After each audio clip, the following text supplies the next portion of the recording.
두 사도가 함께 유대인의 회당에 들어가 말하니 유대와 헬라의 허다한 무리가 믿더라.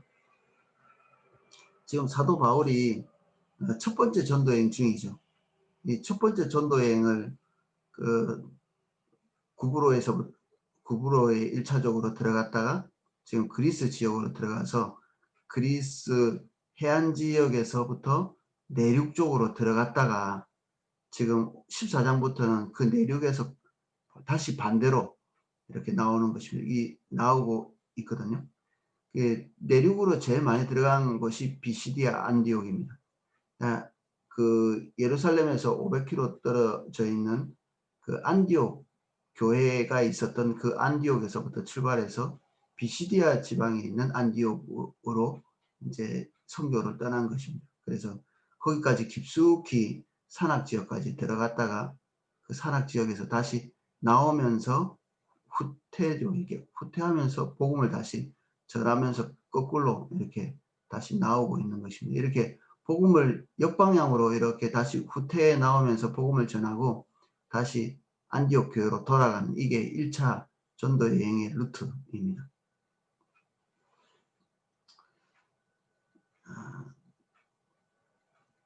그러나 순종하지 아니하는 유대인들이 이방인들의 마음을 선동하여 형제들에게 악감을 품게 하거늘 사도가 오래 있어 주를 힘입어 담대히 말하니 주께서 그들의 손으로 표적과 기사를 행하게 하여 주사 자기의 은혜의 말씀을 증언하니 복음을 전할 때 반드시 필요한 요소들이 계속 사도들과 함께하고 있죠.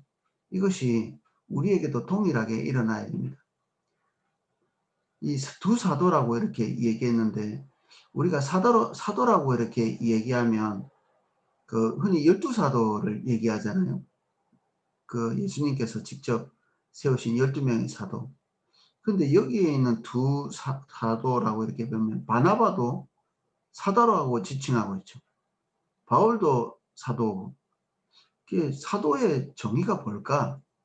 좁게 보면 예수님께서 세우신 예수님과 함께 생활했던 12명. 근데 거기에 가룟 유다가 빠져나오고 난 다음에 거기에 다시 보충된 사람이 있죠. 근데 그 보충된 사람이 예수님과 함께 이렇게 다녔다기보다는 약간 사이드에 있던 사람이 안으로 들어와서 12명의 보충 가운데 들어와 있다는 얘기죠. 이 얘기는 이제 두 가지로 볼 수 있는데 이게 예루살렘 교회에서 이 사람들을 사도로 세웠다 이렇게 볼 수도 있고요. 또 한면에서는 사도적인 삶을 살아가는 사람을 지칭해서 그냥 사도다 이렇게 표현할 수도 있다는, 주석에 이제 그렇게 돼 있는데 저도 그렇게 믿어집니다. 둘 중에 하나겠죠. 근데 사도의 삶을 사는 것은 우리가 받아들여야 될 만한 것들이죠. 사도와 같은 삶. 사도가 특별한 지위이기 때문에 범접할 수 없다. 그러면 예수님께서 우리에게 말씀하신 바 너희가 내가 하는 것보다 더 큰 일을 하게 될 것이다. 우리는 예수 그리스도와 같은 삶을 살아야 되는 거잖아요. 예수 그리스도와 사도는 비교할 수 없는 급이죠. 누가 예수님께 감히 범접할 수 있는 위치에 설 수 있겠습니까? 그 예수님을 우리가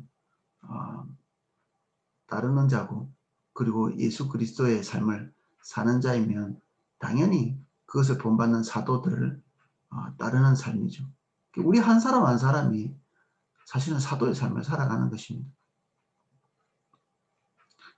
어떤 사람들은 이런 얘기를 하면 사도는 12명 뿐이다 이렇게 얘기해가지고 굉장히 반감. 사도의 삶을 살아간다. 그리고 사도가 있다. 우리 안에 사도의 어떤 이적 그리고 기사, 능력 그리고 사도가 전했던 그 살아있는 복음들 이런 것들이 우리 안에 있다 이렇게 하면 대단히 불손한 것으로 이해하는 그런 사람들도 있습니다. 우리는 그런 이해를 따라가서는 안 되고 우리가 오늘날 이 사도에게 일어났던 일들이 고스란히 우리에게서 일어나기를 기대하는 저와 여러분 되시면 좋겠습니다. 그 시내에 무리를 나뉘어 유대인을 따르는 자도 있고 두 사도를 따르는 자도 있는지라. 이방인과 유대인과 그 관리들이 두 사도를 모욕하며 돌로 치려고 달려드니 우리 스데반이 돌에 맞아서 죽었죠. 사실 이것은 어떤 절차를 따르는 과정이었다고 볼 수 있습니다. 스데반을 바로 그 자리에서 그냥 돌로 친 게 아니라 성 밖으로 끌어내는, 이게 구약 성경에 나와 있는 어처구니 없죠. 이게 스데반이 하나님의 말씀을 전하고 있는데 스데반을 쳐 죽이는데 구약 성경에 나와 있는 절차를 따라서 돌로 쳐 죽인 거예요. 한편에서는 이 스데반이 죽었을 때 그 장면보다 더 격렬한 장면이었다고 볼 수 있죠. 지금 여기에 나와 있는 건. 이건 무슨 절차라는 것이 없잖아요. 그냥 그 자리에서 그냥 돌로 쳐 죽이는. 그래서 스데반보다 지금은 더 격렬한 반응을 일으키고 있다고 볼 수 있죠. 그들이 알고 도망하여 루가오니아의 두성 루스드라와 더베와 근방으로 가서 거기서 복음을 전하니라. 더베는 굉장히 유명한 도시입니다. 그리스의 세 번째 어떤 강국이었던 알렉산더와 관련되어 있는 그런 나라의 지역이었죠. 그래서 그들이 돌로 치는 것을 알고 후퇴하면서 그리고 그 고난을 피해가면서 다른 지역으로 가서 복음을 전하고 있습니다. 목숨이 아깝거나 두려워서 피했다기보다는 이 복잡한 일들을 회피해 나가면서 그들이 가지고 있는 복음을 계속 전하시는 예수님의 태도를 정말 이렇게 일부러 따라하기도 힘들 만큼 비슷하게 이렇게 따라서 살고 있는 모습이죠. 예수님도 십자가 지시러 오셨지만 그 고난을 두려워하지 않는 분이었지만 동시에 예수님께서 자기의 목숨을 사명을 다하기 전에 죽이려고 하는 그 무리들을 피해서 나오시는 모습을 볼 수 있거든요. 근데 바울도 비슷하죠. 어떤 고난이나 역경이 이렇게 있을 때 그거 자체가 우리의 목적은 아니거든요. 이들이 고난이나 역경을 피해갈 것 같으면 이런 복음 전하는 것 자체를 중단했겠지만 그러한 것들을 받아들이고 있는 자이지만 복음을 전하기 위해서 지금 현재 있는 그 방해나 고난들을 우회해서 지나가고 있는 모습을 봅니다.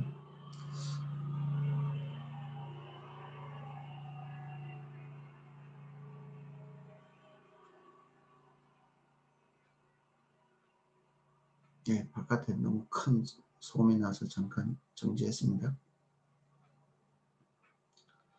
8절 루스드라에 발을 쓰지 못하는 한 사람이 앉아 있는데 나면서 걷지 못하게 되어 걸어본 적이 없는 자라. 바울이 말하는 것을 듣거늘 바울이 주목하여 구원받을 만한 믿음이 그에게 있는 것을 보고 큰 소리로 이르되 내 발로 바로 일어서라 하니 그 사람이 일어나 걷는지라.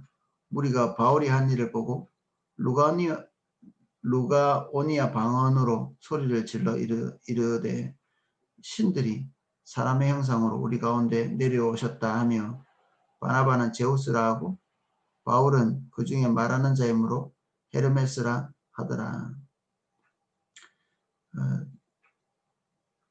이 그리스에는 세 가지 말을 썼다고 합니다. 이 루스트라 지역에 있는 자기들의 방언이죠. 근데 더 공용어는 헬라어였습니다. 특별히 이 지역은 로마의 속국으로 있는 그런 지역이었기 때문에 또 라틴어도 썼겠죠. 근데 이 세 가지 언어가 다 통용되고 아마 사도 바울이 이해할 수 있던 언어는 헬라어였겠죠. 그런데 여기에 루스트라 방언을 완전히 이렇게 써버리면 바울과 바나바가 그것을 이해를 잘 못했겠죠. 그래서 바울과 바나바가 지금 기적적인 일을 일으키니까 그것을 보고 그 바나바가 제우스, 여기 보면 우리는 사도 바울이 앞서가는 사람으로 이렇게 이해가 되는데 사람들이 이때 당시에 볼 때 바나바가 리더격이었던 거죠. 이 제우스가 그들이 알고 있는 그 가장 높은 신이거든요.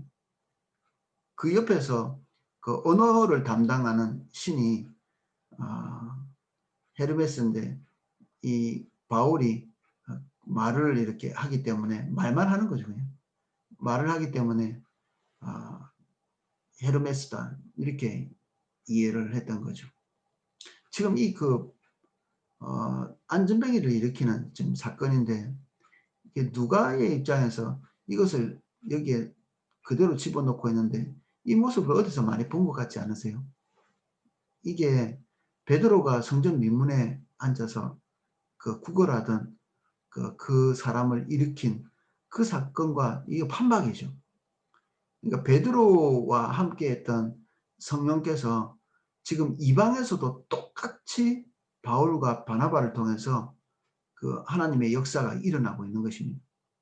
유대인들에게만 전해지고 역사하는 성령이 아니라 이방인에게도 동일하게 역사되고 있는 하나님의 일이라는 사실을 말하고 싶었겠죠. 성령의 감동을 따라.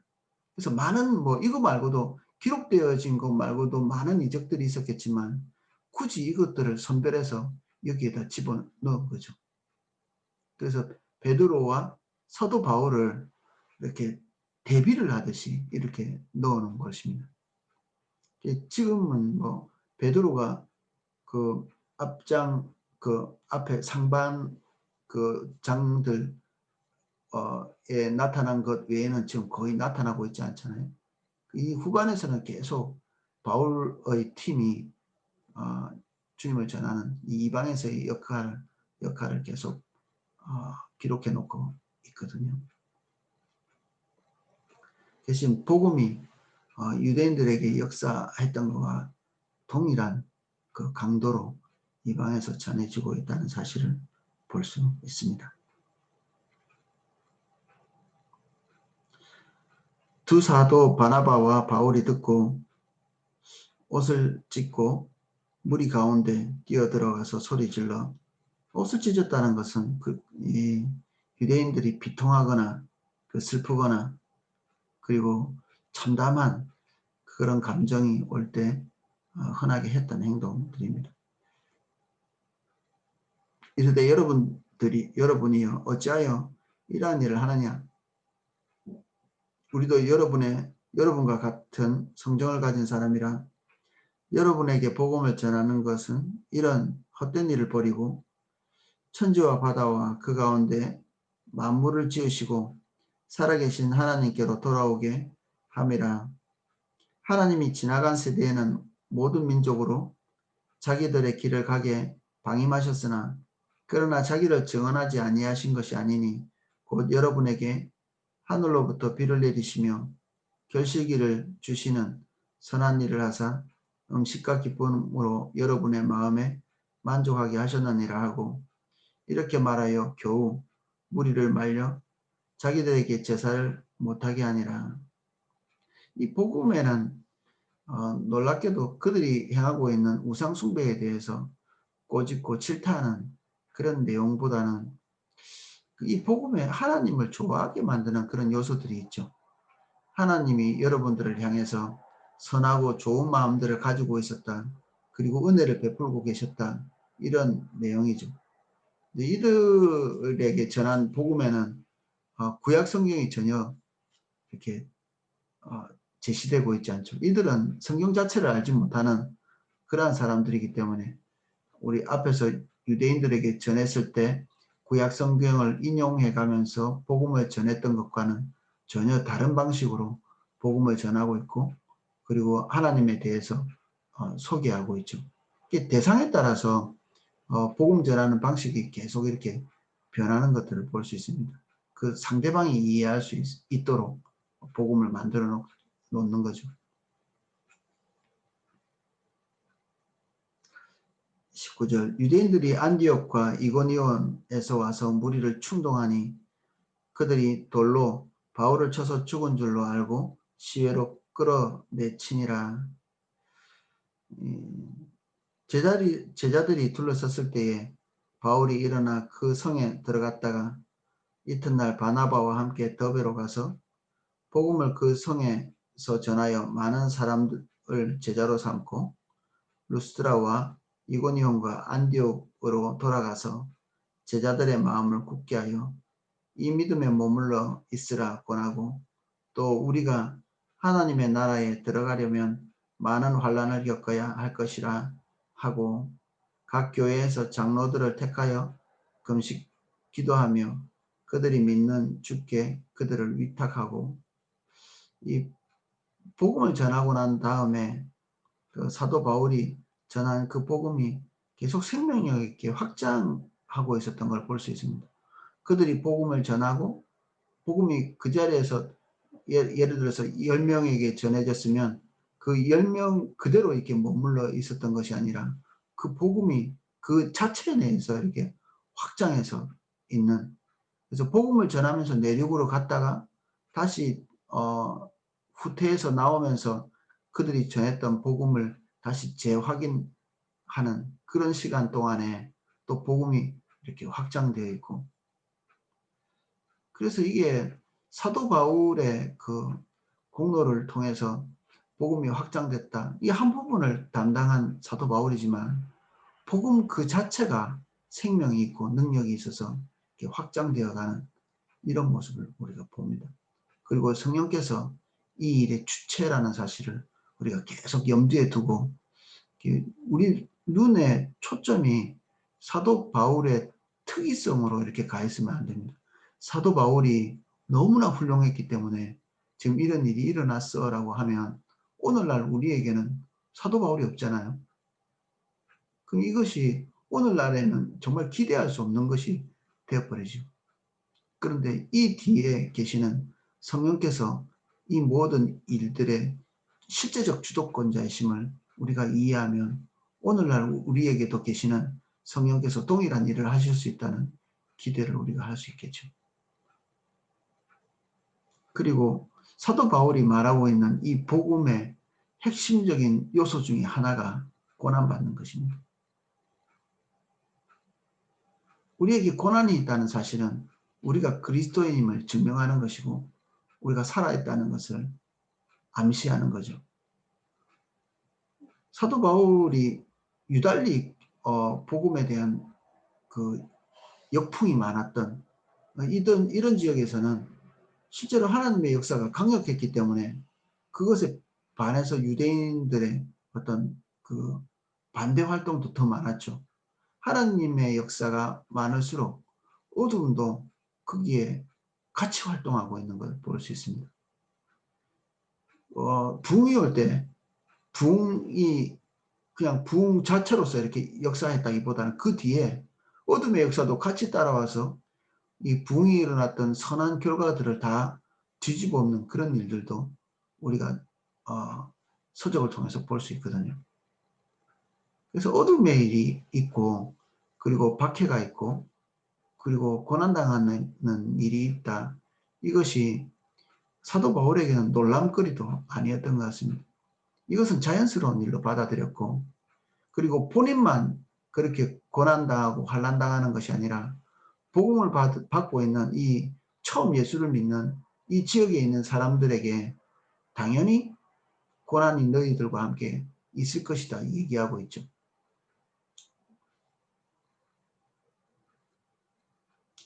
24절 비시디아 가운데로 지나서 밤빌리아에 이르러 말씀을 버가에서 전하고 아탈리아로 내려가서 거기서 배를 타고 안디옥에 이르니 이곳은 두 사도가 이룬 그 일을 위하여 전에 하나님의 은혜에 붙다가던 곳이라.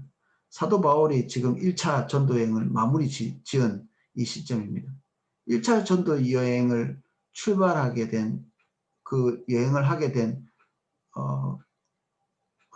어떤 시발점, 그것이 지금 안디옥 교회가 그들에게 안수해서 보낸 이 사건이죠. 그러니까 이 사도 바울과 바나바가 선교의 주체가 아니고 안디옥 교회가 선교의 주체였던 거죠. 이 교회가 일을 한 것입니다. 교회가 사도 바울과 바나바를 이렇게 보냈기 때문에 더 주체는 물론 성령님이시지만 그래서 그들이 선교한 그 선교의 내용들을 이 안디옥에 와서 보고를 하고 있는 모습을 볼 수 있습니다. 그들이 이르러 교회를 모아 하나님이 함께 행하신 모든 일과 이방인들에게 믿음의 문을 여신 것을 보고하고 제자들과 함께 오래 있으니라. 안디옥 교회에 와서 이제 안식을 하는 거죠. 우리는 뭐 짧게 한두 장의 사도 바울의 그 발자취를 살펴보지만 사실 이게 상당한 기간 동안에 일어났던 일이고 굉장히 고달픈 과정이었던 걸 우리가 이해할 수 있습니다. 그 본인들의 이 고달픈 몸과 마음을 이렇게 쉬게 할 수 있는 그런 시간을 가진 거죠. 이게 이런 형태가 우리 선교사님들의 어떤 삶의 패턴이죠. 그들이 전도하고 선교하는 이런 일들이 일정한 기간 벌어지고 나면 우리가 안식년을 드리고 그리고 그들이 사역했던 모든 것들 우리가 보고를 받고 또 그들이 쉴 수 있는 여건들을 우리가 마련해주고 그러니까 이 하나님의 성령을 따라서 일하는 사도 바울과 바나바도 그들의 정서적으로나 육체적으로나 쉴 수 있는 그러한 시간들이 그들에게 주어져야 하는 거죠. 인간은 하나님께서 아무리 강력하게 역사하셔도 그 역사 가운데서 일하는 우리도 소진되게 되어 있거든요. 그리고 기도에 인도하는 것도 그렇습니다. 기도회가 한 2시간 정도 이렇게 같이 이렇게 인도하면 체력이 굉장히 소진되는 걸 느낍니다. 그래서 2시간 2번, 3번 이렇게 할 수 없습니다. 그리고 체력이 좋을 때는 2번, 3번 이렇게 인도해도 이제 시간이 지나면 우리가 고갈되어서 그런 것들을 계속 지속적으로 이렇게 행할 수 없게 됩니다. 우리는 두 가지를 다 이해할 필요가 있죠. 하나님의 강력한 역사를 기대어서 하나님의 일을 하고 동시에 우리는 육신을 가진 존재로서 그것들을 계속적으로 이어나갈 수 없는 그 한계를 가지고 있는 체력, 그 한계성 있는 존재라는 사실 둘 다 이해할 필요가 있어서 한 면에서는 성령을 의지해서 불가능을 넘어서는 이런 일들도 두려워하지 않고 마다하지 않는 이런 자세, 동시에 우리는 연약하기 때문에 우리가 안식과 휴식 그리고 우리에게 필요한 것들을 적절하게 공급할 수 있는 지혜 이런 두 가지의 것들이 우리에게 필요하죠. 이건 다른 사람들에게도 마찬가지입니다. 우리가 다른 사람들이 신앙생활할 때 주님 의지하도록 격려할 뿐 아니라 그들이 어느 정도까지 할 수 있는가 우리가 헤아려서 그들에게 적절한 쉼과 그리고 다시 회복할 수 있는 그런 보충의 시간들을 주는 것이 지혜로운 것이죠. 우리가 교회의 일꾼들에게 바랄 것이 이 두 가지라고 볼 수 있습니다. 그들이 하나님의 능력으로 함께 일할 수 있도록 그리고 그들의 한계성을 우리가 바라보고 그것을 뒷받침할 수 있는 준비들 이런 것들이 우리에게 필요한 것을 오늘 14장에서 볼 수 있습니다. 저는 사도 바울과 바나바가 사역을 하는 이 14장을 읽으면서 이게 고난을 친구처럼 이렇게 여기는구나. 이것들 이상하게 여기고 한 번의 고난을 받았을 때 그 고난을 피해서 아이고 큰일 날 뻔했네 하고 쑥 후퇴하는 게 아니라 고난 당할 때 그 고난의 자리만 살짝 피하면서 계속해서 그들에게 맡겨진 하나님의 사명을 감당하고 그리고 여기서 돌로 쳐서 죽을 뻔했는데 사실은 돌로 쳐서 사람들이 다 죽은 걸 확인한 거죠. 이게 웬만큼 죽은 척하고 엄살을 부린 게 아니고 많은 사람들이 와서 흥분해서 돌로 쳤는데 그들 눈에 볼 때 죽은 것입니다. 그러니까 놔두고 간 거예요. 죽으라고 쳤는데 죽은 게 확인됐기 때문에 그들이 돌아간 거죠. 그걸 버려놓고. 하나님이 살려주신 거죠. 이런 실제로 뭐 죽었다는 게 아니라 안 죽었겠죠. 죽을 만큼 맞아서 누웠다가 다시 일어나서 복음을 전하고 그 피투성이가 된 상태에서 교회의 장로들 그리고 교회 일꾼들에게 교회를 부탁하고 맡기는 그들이 어떤 감정을 가졌을까? 사도 바울을 보고 피투성이가 돼 있고 그리고 여기저기 돌에 맞아서 터져 있는 그 사람이 교회에 대해서 이것저것을 부탁하고 사도 바울이 당한 그 고통을 그들도 동일하게 당할 수 있는 것에 대해서 얘기하고 떠나가는 바울. 나중에 바울은 2차 전도 여행 때 다시 이곳을 방문하기 위해서 출발합니다. 이들을 다시 보기 위해서. 복음이 그들에게 아직도 살아있나 아니면 꺼져가나 그런 것들이 궁금했겠죠. 이렇게 복음을 전한 자와 그리고 받은 자 사이에 깊은 연대를 만들어내기도 하고 딱 그대로 복음 전하는 사람들의 모습 그대로 그들도 살아가는 이 모방성도 이렇게 가지고 있습니다.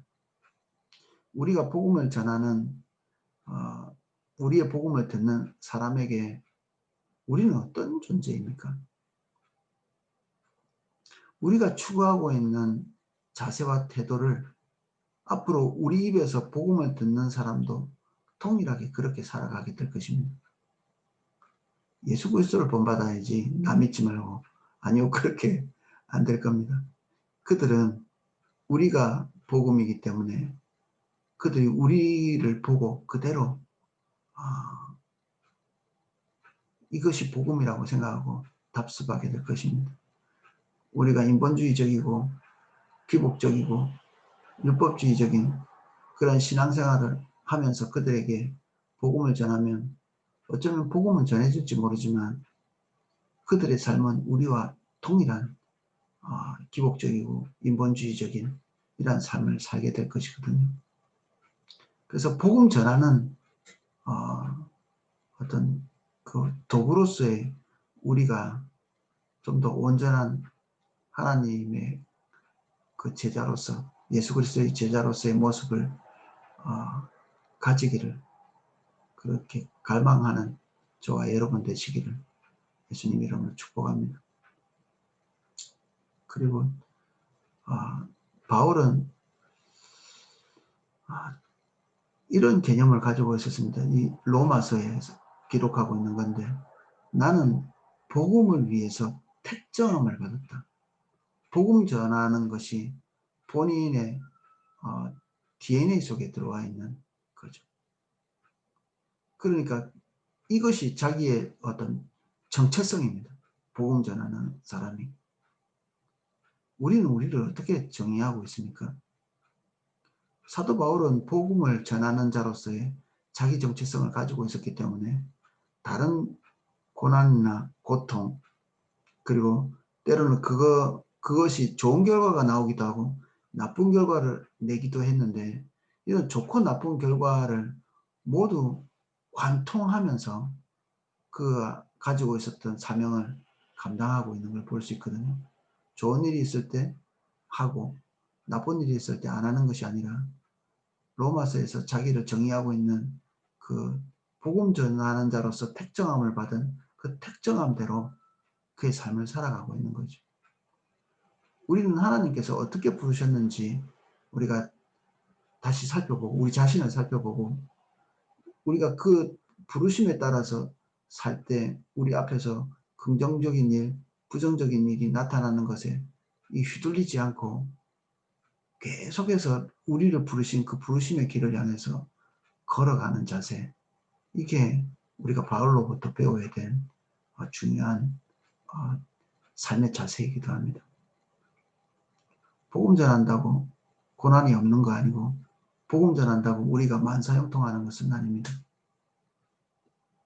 그러면 우리가 그런 일이 있기 때문에 우리가 하고 있는 일을 일단 단념할 것인가? 환경이 좋아지면 할 것인가? 그렇지 않습니다. 그 상태 그대로 복음 전하는 삶을 사는 거죠.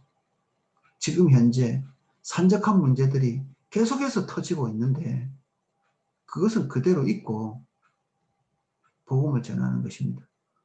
어떻게 보면 우리는 삶의 피부에 닿는 문제가 주고 복음을 전하고 그리스도의 뜻대로 살아가는 것이 부가 되는데 바울은 그렇게 이해하지 않았습니다. 우리에게 일어나고 있는 산발적인 많은 일들이 부차적인 것들입니다. 주님의 뜻을 따라서 사는 것이 주된 일이죠. 그래서 부차적인 일들이 주된 일을 훼손할 수 없는 거죠. 주된 일이 부차적인 일들을 다 정리하면서 가는 것입니다. 그래서 우리는 혹시 바울과 정반대의 삶, 부차적인 것들이 우리의 삶을 지배할 때 주된 일을 그냥 단념하고 후퇴하는 이런 삶을 살고 있다면 우리의 삶의 조정이 좀 필요합니다. 바울에게서 배워야 되겠죠. 자, 기도하겠습니다. 주님, 우리가 사도행전 14장에서 바울을 통해서 복음의 능력이 어떻게 역사하고 있는지, 동시에 복음을 전하고 있음에도 불구하고 하나님의 뜻에 순종하고 있음에도 불구하고 말로 다 할 수 없는 압박, 삶의 고역, 그리고 노골적인 반대, 때로는 생명의 위협, 동시에 경험하고 있습니다. 이 모든 것이 동시에 발생합니다. 하나님의 역사와 삶의 고통, 이것이 예수 그리스도께서 우리에게 말씀하신 제자의 삶입니다. 주의 뜻대로 살기 때문에 예수 그리스도의 십자가는 항상 우리에게 있습니다. 그 어떤 것도 내팽개치지 않도록 도와주시고 고난과 고통을 이질적인 것으로 생각하지 않고 친구처럼 당연히 받아들일 수 있도록 우리는 죽는 날까지 복음과 고난을 동시에 경험하게 됩니다. 하나님 우리에게 지혜를 주셔서 이 모든 것들을 사도 바울같이 관용하며 받아들일 수 있도록 도와주십시오. 동시에 우리가 연약한 자임을 스스로 자인하며 우리가 더 교회 안에 깊이 들어와 우리의 영적인 삶을 더 북돋을 수 있는 그 그룹 안에 머물 수 있도록 은혜를 주옵소서. 복음을 전할수록 주의 뜻대로 살수록 교회는 더 소중합니다. 고난이 많을수록 그리스도를 따르는 그룹 안에서의 위로와 격려가 더 필요합니다.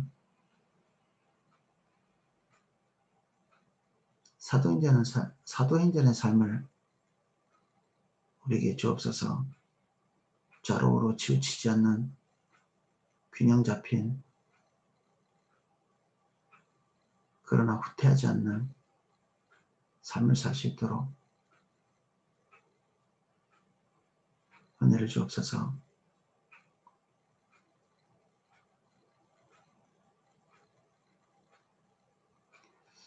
저희들에게 사도행전을 주셔서 감사합니다. 이것이 파묻혀 있고 덮여 있고 없어지지 않고 하나님께서 섭리를 통해서 이 기록을 남겨주셔서 우리에게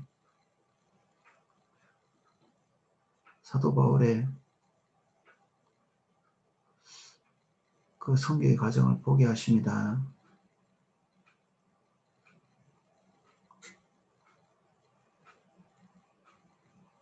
주님께 감사드립니다.